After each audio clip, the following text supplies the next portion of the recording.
Good morning, everybody. Hi, hello, how are you? Welcome. My name is Iko, and today I'm going to be talking about a very serious topic. I'm going to be talking about OCD and Halloween. This video is definitely a good thing to listen to in the background. To all my humans with OCD, I will be putting trigger warnings as to when I'll talk about intrusive thoughts. Hi guys, it's editor Iko here. The whole video I talk about intrusive thoughts, and there's nothing really to skip around. So I do have examples of different types of intrusive thoughts. And I talk about horror movies and how stuff with murder and weapons can create intrusive thoughts. So if you think that might be triggering, definitely click off this video because it's literally the whole video. And be describing specific situations, so you don't need to worry about that. Also, I'll be putting a timestamp of when you can skip to things, but I'm just telling you, I'm just gonna be talking to people without OCD and people with OCD to explain why Halloween can be triggering to some people. We're gonna start from my childhood. So when I was younger, I was raised on Tim Burton's Nightmare Before Christmas. I loved Nightmare Before Christmas, and it wasn't scary except for this one scene. There was a death scene of a specific character. I'm not gonna say who, in case you've never seen it, because there are some people who've never seen it before. And it scared me so bad as a kid. As I got older, my parents tried introducing me to Goosebumps, and I remember my first memory of Goosebumps was an episode that traumatized me, and I refuse to watch it again, ever. I do not care that I'm 20 right now. I will not watch it again. It's the episode What's Underneath the Sink, and there was just this sponge with eyes, and it scared me so bad to the point where I didn't even I just couldn't handle it. I just blocked out the rest of the episode, and I'm pretty sure I just disappeared into my room because I don't remember what happened after that.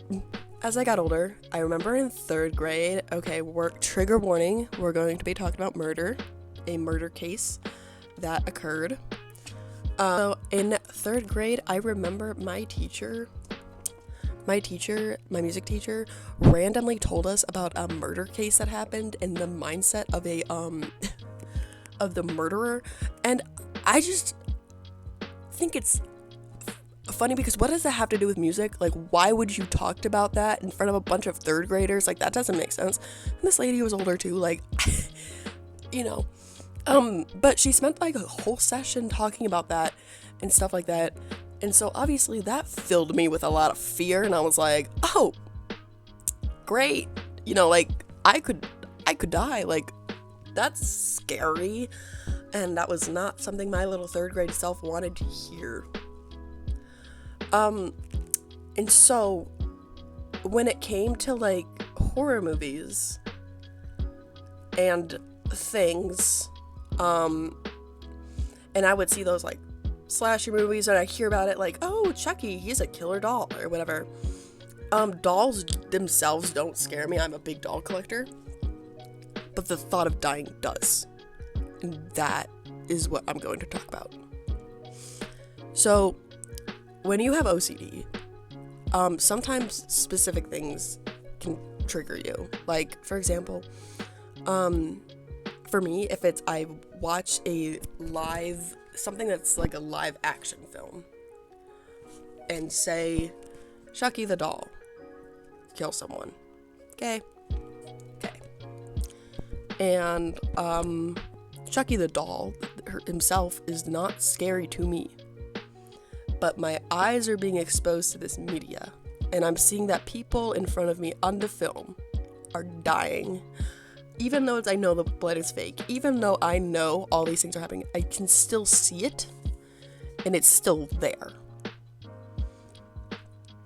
And I can my brain, it goes into my brain, okay? It goes in my brain, and I'm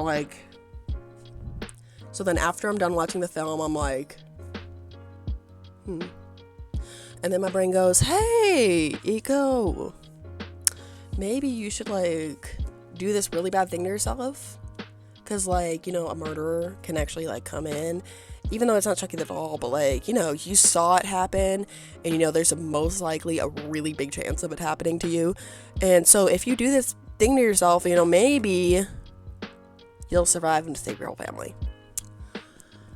So horror movies tend to have that effect on people, and some people might actually believe that the thing on the screen is actually real.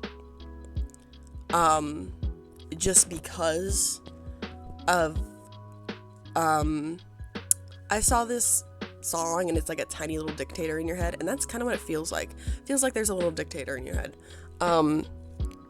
Your brain just kind of makes you think that these things are real and these things will affect you.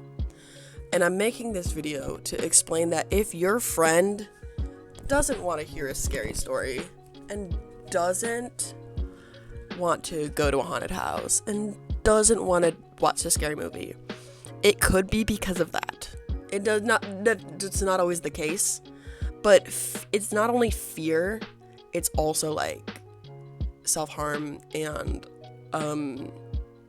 deadly thoughts, and believing that, you know, like falling into an episode where you're kind of like believing where, you know, like you're just getting too scared over everything. And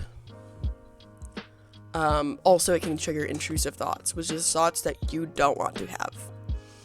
They are different than impulsive thoughts. Impulsive thoughts might be like, I stuck my hand in this whole jar of mayo.